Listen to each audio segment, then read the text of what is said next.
Assalamualaikum warahmatullahi wabarakatuh dan salam hujung minggu. Apa khabar semua penonton setia Nona? Mira harapkan semuanya berada dalam keadaan baik-baik sahaja. Hampir seminggu menjalani ibadah puasa, Mira pasti ramai yang telah merencana pelbagai perkara bermanfaat demi meraih ganjaran berganda di bulan mulia ini.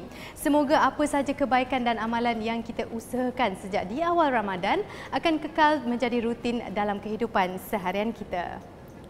Teruskan bersama Nona mengimarahkan lagi bulan penuh keberkatan dengan pelbagai pengisian istimewa yang bakal memberi manfaat dan inspirasi untuk semua. Menarik di Nona minggu ini. Kalau kita rasa nak berubah tu, teruskan je sebab itu tanda dia Allah dah berituh untuk hati. Buat 3 benda ni sangat simple. Bangun sahur, jangan lupa sembahyang 2 rakaat, jangan lupa selalukan bersedekah.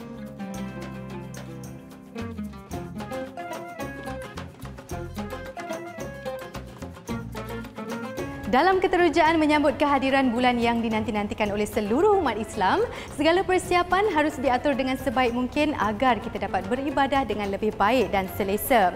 Persiapan pakaian serta barangan kelengkapan ibadah juga perlu diambil kira. Segmen Lensa Gaya menampilkan variasi rekaan terbaru telekong T untuk pilihan anda.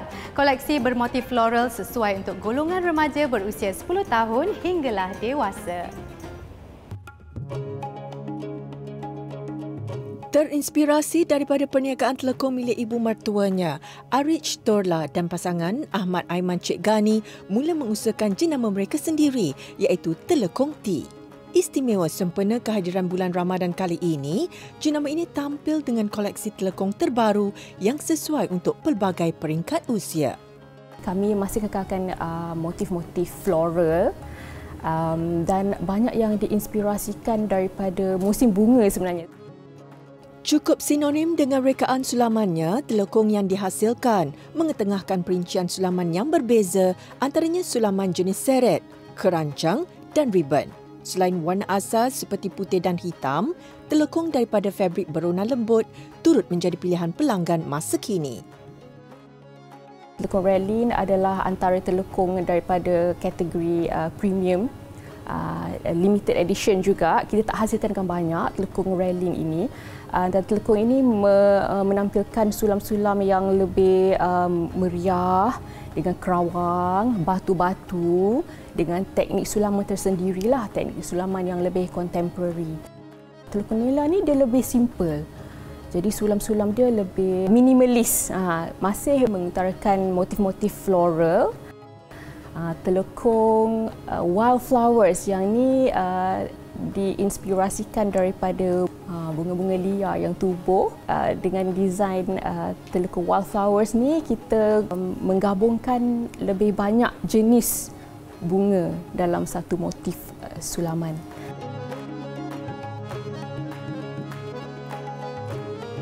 Untuk telekong Morning Glory saiz remaja dan juga dewasa didatangkan sekali dengan bag yang matching dengan telekong. Kita ada juga telekong yang menggunakan lace, telekong Little Miss Wafa yang untuk bulan puasa dan raya ini juga. Pemilihan material berkualiti seperti fabrik yang tidak mudah kedut dan sejuk dipilih untuk memberi keselesaan maksimum kepada pemakainya. Membawa konsep hadiah Ramadan dan Syawal paling sempurna, Arich percaya pakaian ibadah yang selesa antara hadiah paling bermakna buat keluarga tersayang maupun teman-teman. Jadi harapan kami di Telekong T ini adalah kita juga nak menaikkan lagi martabat industri fashion di tanah air ini di arena antarabangsa juga. Jadi itulah yang membuatkan Telekong ini lebih lainlah daripada yang kita selalu lihat. Tidak hanya selesa, telekong daripada jenama ini turut sesuai untuk golongan hawa yang ingin tampil cantik ketika menjalani ibadah, terutamanya sepanjang bulan mulia ini.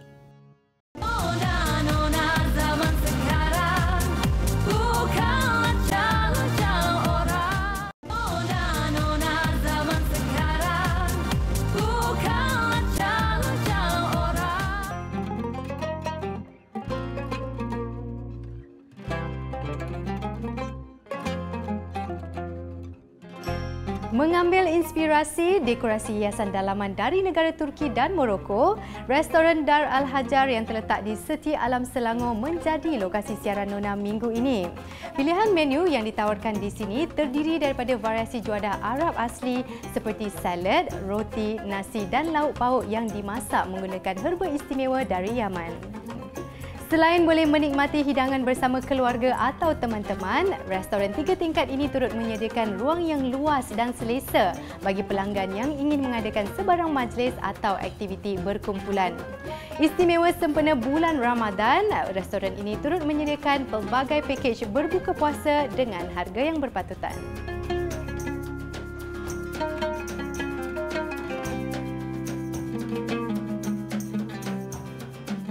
Saban tahun, antara perkara yang dinanti apabila menjelang Ramadan adalah kemeriahan pelbagai pilihan menu enak yang boleh dinikmati untuk berbuka puasa. Kebiasaannya, sajian pemanis mulut seperti kuih muih dan minuman akan disediakan bersama juadah utama sebagai pelengkap hidangan iftar.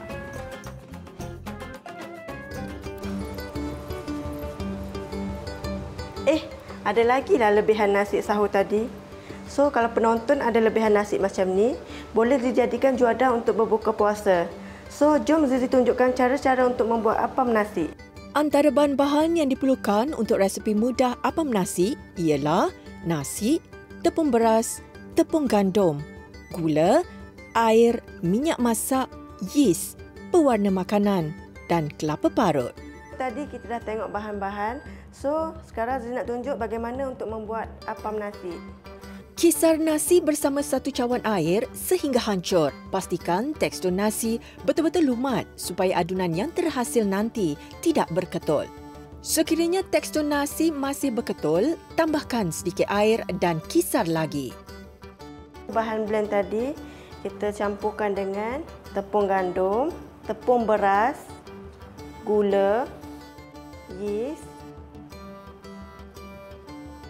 minyak dan akhir sekali masukkan air. Kacau adunan sehingga sebati. Kemudian biarkan selama lebih kurang 40 minit untuk menghasilkan apam yang lebih kebu dan lembut. Setelah selesai 40 minit, bahagikan adunan kepada 3 bahagian. Setiap bahagian adunan boleh diwarnakan dengan warna yang berbeza menggunakan pewarna makanan.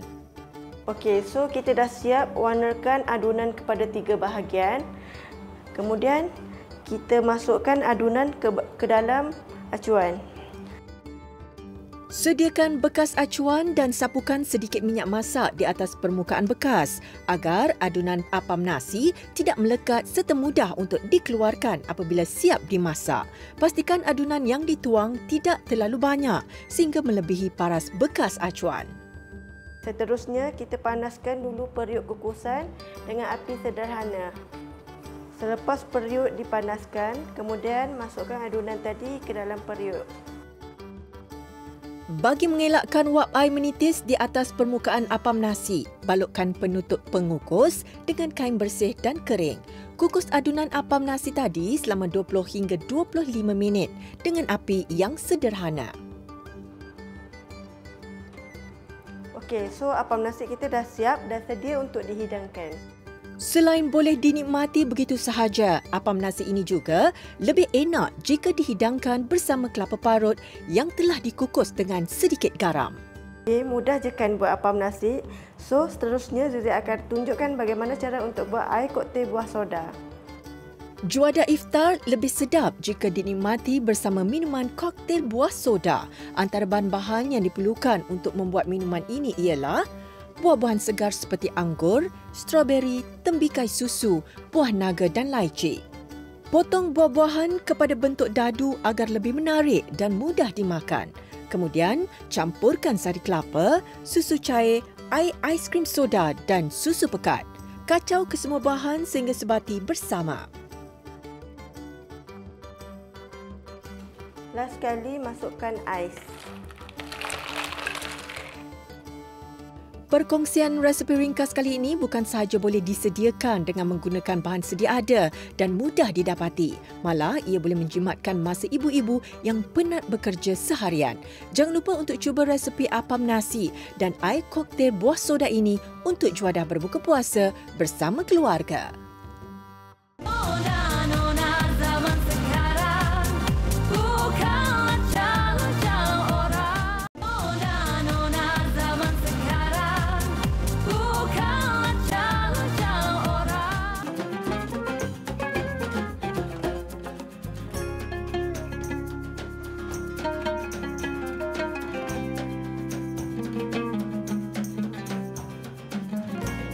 Istimewa sepanjang Ramadan kali ini, Nona bawakan segmen Seindah Kasih iaitu projek tanggungjawab sosial bersama golongan tertentu atau individu bagi meraikan serta menyantuni mereka. Minggu ini, Nona berkunjung ke Rumah Puteri Arafiah, sebuah institusi yang memberi perlindungan, pemulihan serta bimbingan kepada remaja perempuan yang pernah terjebak dengan gejala sosial, penganiayaan dan pengabaian. Bersama personaliti TV, Sofia Nur Solehatun berkongsi pelbagai aktiviti yang dijalankan bagi membantu pelatih-pelatih di sini. Sofia juga turut berpeluang menyediakan juadah berbuka bersama mereka. Bertempat di Shah Alam Selangor, Pusat Pelindungan bagi Remaja di bawah umur 21 tahun ini menyediakan pelbagai aktiviti sebagai terapi buat para pelatih yang ingin memperbaiki kehidupan mereka ke arah yang lebih baik. Mula beroperasi sejak 5 tahun lalu, pusat pelindungan ini adalah di bawah kelolaan Pertubuhan Kebajikan dan Amal Wanita Selangor atau Pekawanis. Assalamualaikum dan salam Ramadan buat semua. Saya Sofia Nur Solehatun dan pastinya kalau sebelum ini anda pernah menyaksikan 999 atau Malaysia Hari Ini MHI. Tetapi hari ini Sofia cukup berbangga dan berbesar hati untuk mewakili Nona berkunjung ke Rumah Puteri Arafiah iaitu sebuah pusat pelindungan remaja perempuan yang terletaknya di Shah Alam. Di hari ini kita bakal menyaksikan antara aktiviti pemulihan dan juga bimbingan serta suasana sambutan bulan Ramadan di sini. Assalamualaikum. Ini di sana apa ni? Pelatih-pelatih di sini datang daripada pelbagai latar belakang yang berbeza. Mereka diberi perlindungan serta bimbingan yang menekankan elemen pembangunan modal insan dan rohani. Anak-anak pelatih di sini sebenarnya dia ada rutin harian, ya, di mana mereka akan bangun pukul 5 pagi, mereka akan buat qiyamul berjemaah, ya, solat taubat, solat tahajud, dan selain daripada itu ada juga kursus-kursus kemahiran seperti menjahit, ya. Menjahit itu mereka akan menjahit baju, menjahit apron dan macam-macam lagi mereka akan jahit, dan juga kelas kemahiran bentuk kraft tangan. Kraft tangan ini kita ikut trend lah, ada macam-macam. Dan selain daripada itu, anak-anak di sini juga kami mengadakan kelas mengaji. Kelas mengaji, kita tengok anak-anak tadi dia masuk, ada yang tak tahu mengaji. Jadi ada kelas Iqra. Dan yang pandai mengaji, kita ada kelas Al-Quran, mengajar Al-Quran. Kita ada guru, 2 orang guru, MAIS yang mengajar anak-anak ni mengaji. Di sini juga ada kaunselor, akan diberi kaunseling sama ada one to one ataupun secara berkelompok. Allah bisa tegal biasa. Walaupun kehidupan para pelatih di sini berbeza daripada yang pernah dilalui sebelumnya, ia tidak menghalang mereka untuk menyesuaikan diri dan patuh kepada setiap rutin serta peraturan yang telah ditetapkan. Ketetapan yang diberikan adalah bertujuan untuk membina semula jati diri mereka. Saya duduk dekat sini dah hampir 2 tahun. Jadi kiranya awak seronok dah duduk dekat sini. Seronok. Apa antara cabaran yang awak kena hadapi bila awal-awal bila masuk kat sini? So, awal-awal tu, saya rasa bila macam duduk kat tempat baru, jumpa orang baru. Lepas tu dalam masa proses perubahan pun, saya ada kehilangan ahli keluarga. So, bagi saya bila tu susah. Zaman sekarang ni peredaran masa dengan sosial media sebagainya macam sangat mudah untuk para remaja macam kita tersasar sikit ke, kita buat kesilapan dan sebagainya kan. Jadi kalau nak jadikan satu nasihat yang Mariam boleh bagikan remaja perempuan kat luar sana, apa yang Mariam boleh nasihatkan daripada hati Mariam? Nasihat saya cuma kalau kita rasa nak berubah tu, teruskan je sebab itu tanda dia Allah dah tutup pintu hati. Takkan nak tunggu kita kehilangan baru kita nak cari Allah. Takkan nak tunggu kita hidup miskin baru kita nak cari tempat untuk sujud. Hidayah tu anytime. Mati pun anytime. So, kalau kita rasa nak bertaubat, kita taubat je. Kalau waktu doa tu doa sungguh-sungguh. Kalau kita nangis, tu maksud Allah betul-betul nak kita bertaubat. Allah nak hamba dia pulang ke jalannya. Allah dengar je semua doa-doa hamba dia. Cuma cepat tak apa lambat je Allah tu tunaikan. Saya rasa benda yang lama tu jadikan pengajaran untuk saya berubah ke arah yang lebih baik.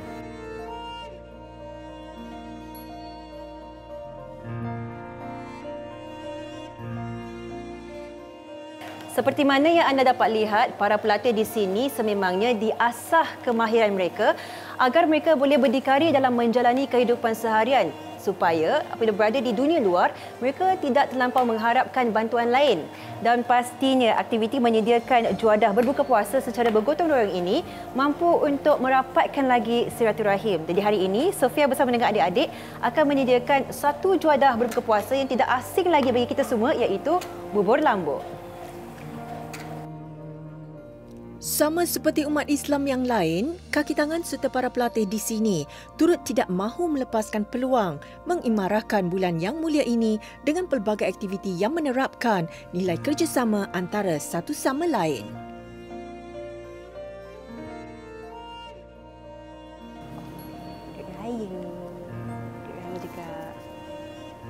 Alhamdulillah selesai sudah tugasan Sofia hari ini. Terima kasih kita ucapkan kepada Rumah Puteri Arafiah kerana sudi menerima kunjungan kami kali ini. Dan semoga usaha kecil Nona dan juga Sofia sendiri mampu memberikan lakaran senyuman dan juga kenangan buat mereka. Diharapkan agar ibadah puasa kali ini memberikan 1001 makna baru buat semua, terutamanya para pelatih di sini dalam mencari keberkatan di bulan Ramadan.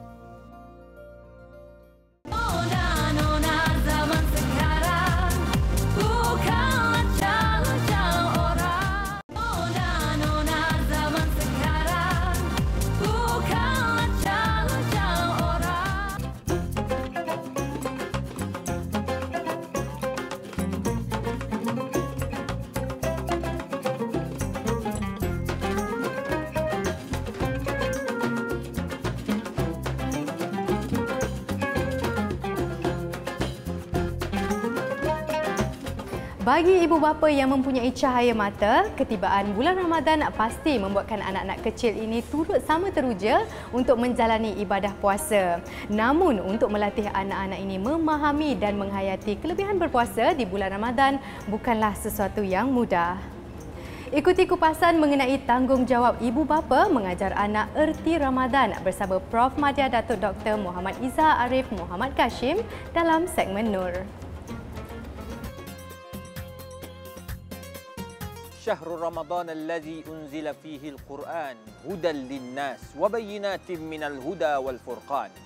Bulan Ramadan merupakan bulan yang sangat mulia, yang mana bulan ini tuan-tuan puan-puan yang dikasihi sekalian, ia bulan untuk kita belajar tentang erti kesabaran, mengajar erti betapa hebatnya Allah Subhanahu Wa Taala dan betapa hinanya kita di sisi Allah Azza wa Jalla.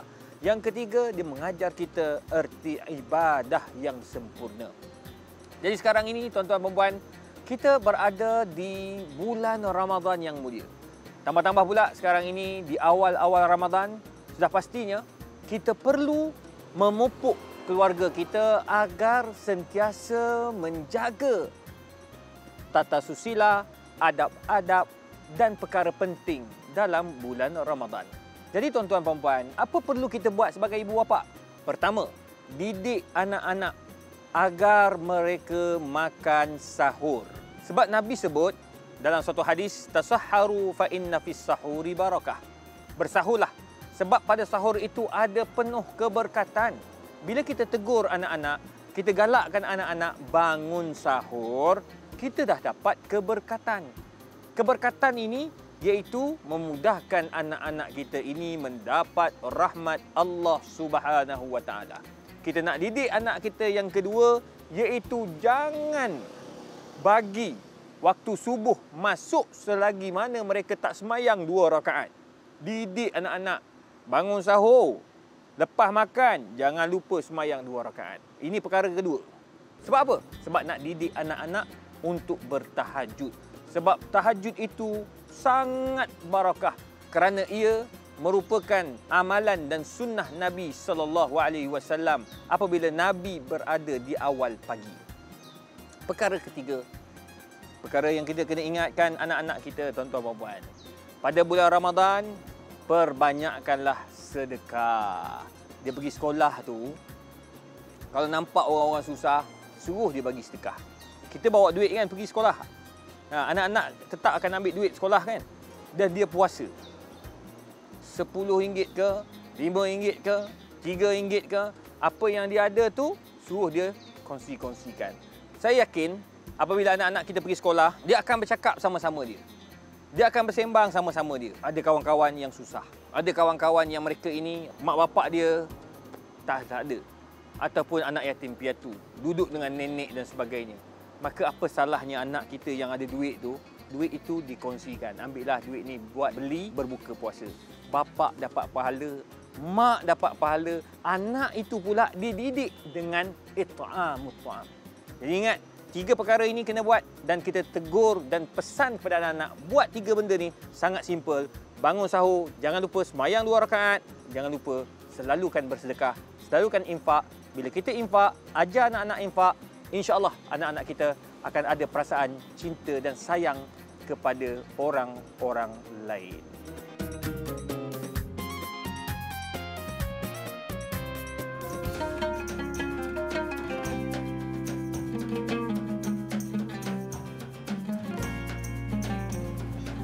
Ibadah berpuasa bukanlah sekadar menahan lapar dan dahaga. Sebaliknya, ia juga turut mengajar kita bersabar serta mengawal diri dari melakukan perkara yang boleh membatalkan dan juga mengurangkan pahala berpuasa.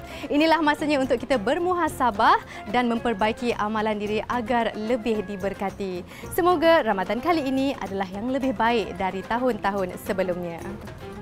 Baiklah, terima kasih sekali lagi kepada Restoran Dar Al-Hajar kerana sudi menerima kunjungan kami minggu ini. Teruskan layari laman Facebook, Instagram dan TikTok kami di TV3 Nona. Kami alu-alukan sebarang pendapat, komen dan idea bernas daripada anda. Jumpa lagi. Assalamualaikum. Sri Kandi masa kini yang bekerja ya juga ibu.